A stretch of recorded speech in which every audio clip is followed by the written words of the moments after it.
welcome for a new vlog. Oh my gosh, I got something on me. I got a new sweatshirt. Also, if I can reach it, Ellie got the same one, but Ellie doesn't want to wear hers right now because she is ready for bed, and Ellie can't wear clothes when she goes to bed because it really bothers her. But it's like the same material for both of them, and I swear, this is like the softest material ever. Like, it was totally worth the $70 to buy the matching set. Like, I'm not even gonna lie. It feels like I'm wrapped in a blanket constantly, and it's like a little bit thicker than like a normal sweatshirt, and I'm kind of vibing with it. And like I said, it's like literally the softest thing I own, and I'm probably just gonna live in this for the next week, guys. Just so we're all clear. Anyways, reading. Okay, I didn't. I mean, I feel like I didn't get much read, but I only read from 2 books, and I feel like I say that every time I don't read from like 3 books a day. But I did it great. I ended up finishing The Hacienda. I'm gonna give this one 3.5 stars. I was kind of leaning towards 4 stars, and then I was doing 3 stars, and I decided to just split the difference and call it 3.5.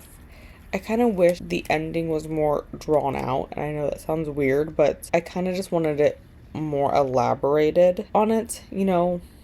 It just was like missing. I can't quite put my like tongue on it, but like there's something missing, and I kind of wanted it more drawn out toward the end.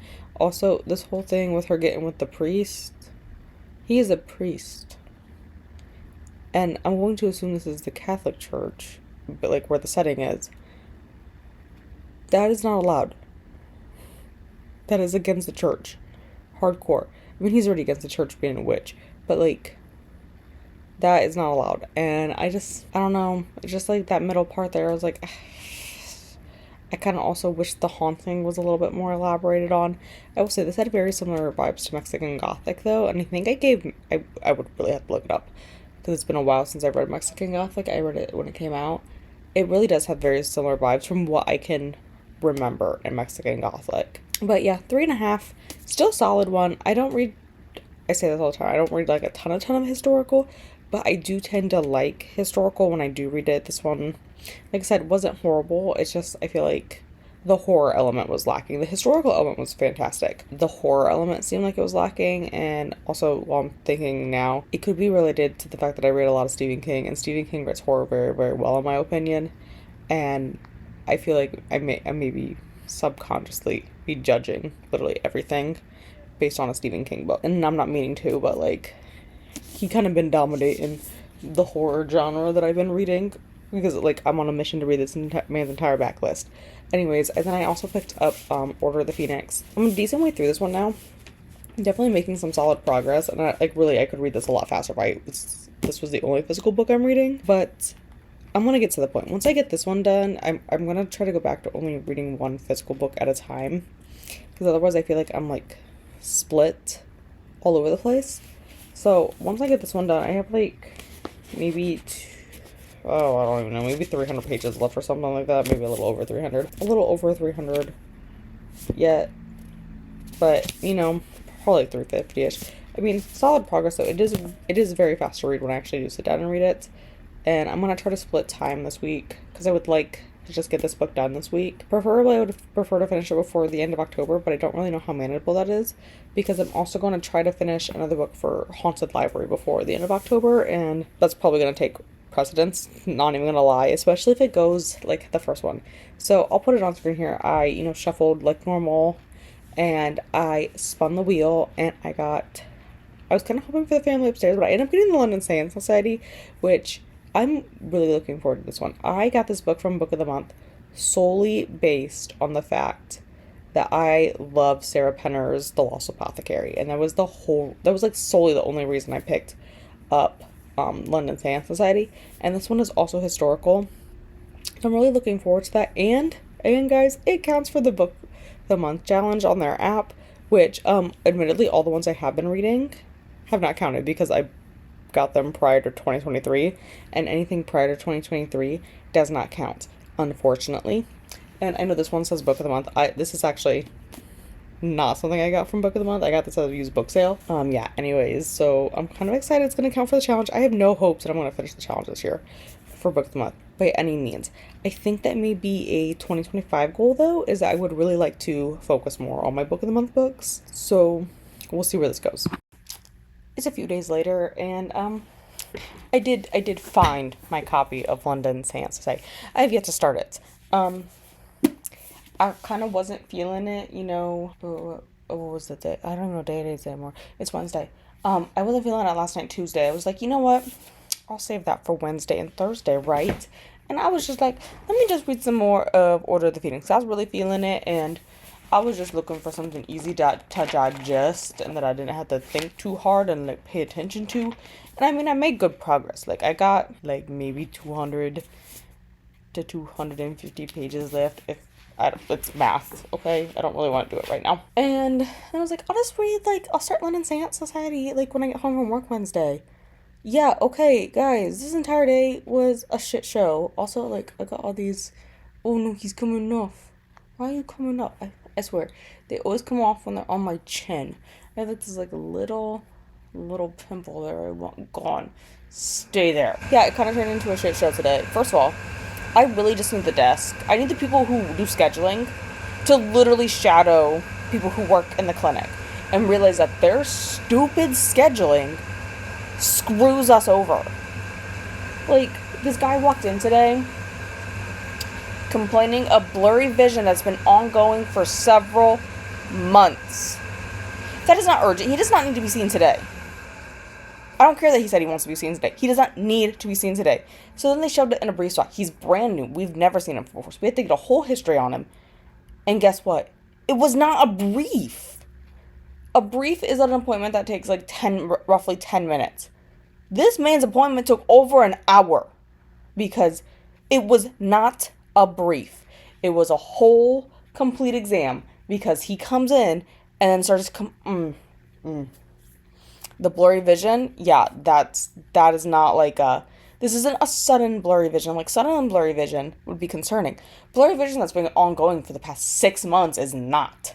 Sorry, like, it's been going on for 6 months. Like, this has clearly been a long-standing issue at this point. Like, it's not urgent. Digression. And then we had another one call over, which we are not supposed to have optometrist to optometrist referrals, and yet this dumb girl at the desk did it. And I don't know if, like, the doctor at the other eye doctors is just stupid, or if the girl who scheduled it at our office is also just stupid. It could be both of them are just stupid. But we didn't get a full history. We didn't get any notes over. There's like, yeah, referral for peripheral vision loss in the left eye. Okay, that sounds concerning because that sounds like a retinal tear or detachment, which we can't do shit for. I'm sorry, if that happens to you, you gotta go. Like, the nearest place that fixes those is over 100 miles away. I'm sorry, that's like, we can't do that here. There's literally no surgeons here for that. It's too rural of an area. We don't have surgeons for stuff like that. But then she gets in the room and she's complaining of peripheral vision loss in both eyes, but she also has a history of stroke, which is very common for people with strokes to have vision loss. So, like, okay, and then we're like, fine, just do like a stroke workup, which is also not a brief. And what do they schedule as is a damn brief? No. So we like look in this girl's eye and we're like, we had to call over to the other office. Like, will you just fax the damn records? Like, what are you guys doing? So they sent him over. Like, I'll walk over there and get it. It's like less than 2 miles away. Like, I'll just go over there at this point. But they sent us the records, and then literally all it says for their exam is that they dilated, no hemorrhages inside the eye. But an MRI that the patient had several days ago says abnormal signal on the left eye. We're like, okay, I mean, this is all still kind of pointing toward, like, a retinal detachment. Like, that can cause that. But, like, why would you very specifically say no hemorrhages? But then the referral also from the other eye doctor said no hemorrhages in her nose, but it said referral for possible hemorrhage. Like, it didn't make sense. And then we look in her eye, and I get pulled from the patient I was with, and, she's like, I need you to go do this testing. And I'm like, okay. And I get pulled for a lot of testing on a lot of different people, especially people who have, like, severe cases that were, like, not trying to alarm with the concern yet because we don't know what's going on. And I get pulled because I'm very good at just keeping a blank face, like a neutral face, so that even if it looks horrendous on the camera, like I'm not gonna let the patient know that there's anything wrong because I mean I'm not legally responsible. I'm legally not allowed to give diagnosis. A lot of times I can tell you what's wrong. I'm like, oh yeah, I've seen that plenty of times to know that this is what's wrong. Um, but like I'm not allowed to say like if the tests are good or bad. Like I could like literally all I can tell you is, oh yeah, I got good quality images. So that's why they usually pull me because I can sit there completely normal faced, even in the biggest crisis ever where you're like, what the F is happening? I can sit there completely normal and like keep the patient relaxed so that I can keep doing my images. I took this image of her right eye. Oh yeah, normal, normal. Go over to the left eye. I snap one picture and I can just tell looking at this first picture that something is wrong. Like, that's not supposed to be there. That's not supposed to look like that. And so I started taking the pictures from different angles, having her look different ways so that it would bring it into like different angles on it. And I really don't know what I'm looking at. Like, I just know like that doesn't look normal, but that also doesn't look like what first comes to mind. It doesn't look like a retinal detachment. It's normally when I take these images and I take pictures of that, it highlights them in like this neon green color because you can see like the fluid in your eye will like show up neon green with the filters that we have on the camera. I'm like, it's just not showing up right. And then we try to take another image in another machine. It's an optical coherence tomography. It's basically an OCT for your eye. And we take it. We're trying to take it and we're like, the screen is just black. Usually, even when you're trying to take retinal detachment pictures on the CT machine that we have, you can still see through the black. Like you can see it like moving because like the retinal detachment is like the inside lining of your eye. It's like wallpaper. Essentially, is what we like do an analogy of, and it will like float in the fluid that's in your eye. It was not doing that. It was like stationary, and we couldn't see through it. Like the laser could not get through it at all. We're like, okay. And like the doctor I was working with, she has no clue what this is. No clue whatsoever. And we called one of the other doctors in the other office. We're like, I just need an ophthalmologist to look at it. Because they should have gone to an ophthalmologist to begin with. Like, we don't know what it is. What is it? What do you think it is? And instantly he looked at it and went, that's a tumor. That's cancer. But it's clearly malignant because it's like ginormous. It was quite literally taking up half of the inside of her eye. Or like reading her old notes from her doctor. I mean, besides today when she went to this other eye doctor, she went 3 months ago and they don't mention anything. And again, I just don't know if this doctor is just an idiot and didn't mention it because I mean, literally all they wrote today on today's note is no hemorrhages, but could be hemorrhage. Like that doesn't make sense. So was it there 3 months ago, or is it grown in 3 months? And if it is like that and it's growing that fast, where else is it in her body? Because this is cancer. There's nothing like else it can be. Like you don't grow a tumor like that. This is cancerous. And then it's like talking the patient off the ledge of it's gonna come down. She's like, I don't want to lose my sight, and it's like, I don't know an easy way to tell you this, but it's your sight or your life. And what good is, oh yeah, you maintained your sight for now if it's just going to kill you. Like this is, they're gonna have to remove your eye. There's no way for them to get to it unless they take your eye out. Like you're not gonna have one. And I hate to break it to you, but that's kind of just the reality we're facing right now. And to be honest, we don't have ocular oncology here. Like it's too rural. To be honest, there's very few ocular oncologists to begin with because it's such a specialized field. And quite honestly, the best location we could send her was 2 hours south to the Ohio State University Wexner Medical Center and go, I need you to go through the ER because the oncology waitlist for ocular oncology is at minimum of 2 months because it services they service like all of Ohio and some of the surrounding states, like, you know, people who travel for it. It's a 2-month wait list. If you want in today, we want in as soon as possible.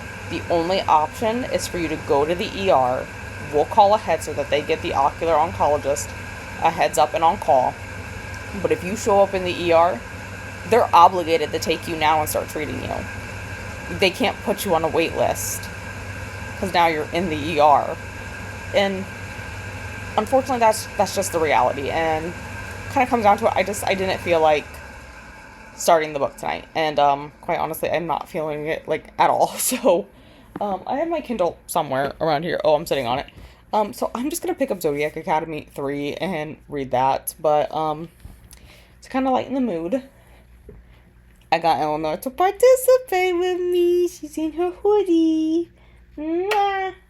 Now we're dressed together. Well, I thought I would give you guys an update for the end of October for Haunted Libraryathon.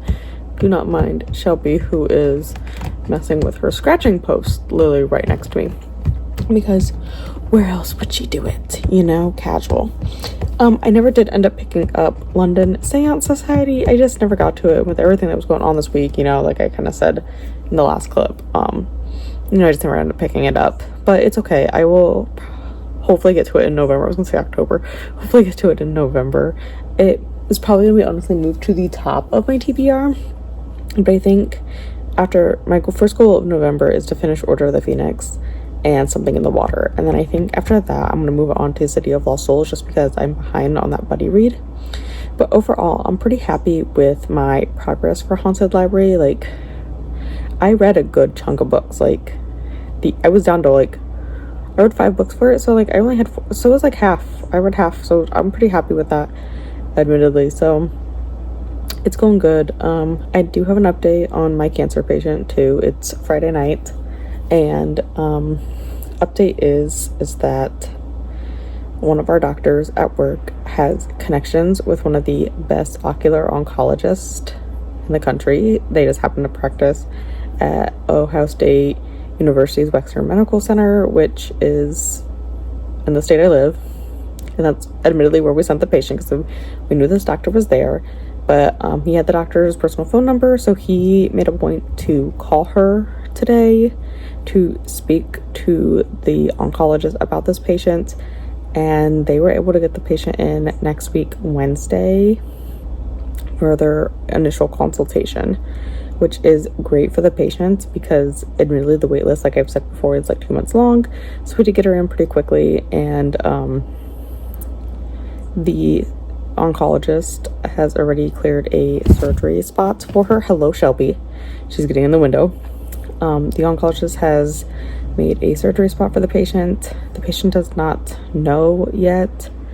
They won't know everything until, you know, their appointment on Wednesday. But the only option is to do an inoculation, which is the removal of the eye. And you cannot get that back. Hello, ma'am. She get a little wild. It's Shelby time. But they have to remove her entire eye. There's no saving it. The only other option would be to put a radiation seed behind it, which would, either way, she is losing all vision in that eye. And it kind of comes down to the radiation will kill all of her remaining vision, which admittedly wasn't bad. It was 20/50 when we checked it, which, I mean, it sounds weird, but like that's really not that bad, especially for what was happening. But a radiation would completely kill off the rest of her eye, and she would still physically have the eye, or we can just take it out and, you know, that would remove the cancer. It is a little bit more preferred to do the eye removal because, I mean, either way you're losing your vision, but if you remove the eye, you know, you're removing the cancer instead of just hoping that the radiation works. So patient doesn't know yet, but the plan is to remove her eye, so she will not have one there anymore, which is devastating. And I mean, we did prepare her that those are the two options they would look at. but it was really up to the oncologist on how they proceeded. The other thing is, if you have cancer in your eye, there's a 95% chance it is not only just in your eye. Usually if you have cancer in your eye, it is metastatic, and it is usually does not originate in the eye. It usually originates elsewhere and travels to the eye. Highest incidence of it is if you have liver or breast cancer, it will go to your eyes. It's not like super common, but you know, if they find it in your eye, that's usually the two cancers it originates from. So patient did have MRIs and PET scans and all of that today. We don't have the results from that yet, but that's kind of what we're looking at. And I kind of did want to wrap the story up for you guys a little bit, so that I didn't kind of leave you on a cliffhanger of what was going to happen. But that's the general plan. I talked to my supervisor today that I think we need to do something for the patient, send them something, letting them know that even though we literally only saw them in our office for the first time on Wednesday, that we were still concerned and still thinking about them and their family during this difficult time for them. So that's kind of just how I wanted to wrap that story up for you guys. It's Friday night, so I am going to close the vlog out here to end October. And it is currently November 1st, but I'm going to go ahead and start reading my November TBR now.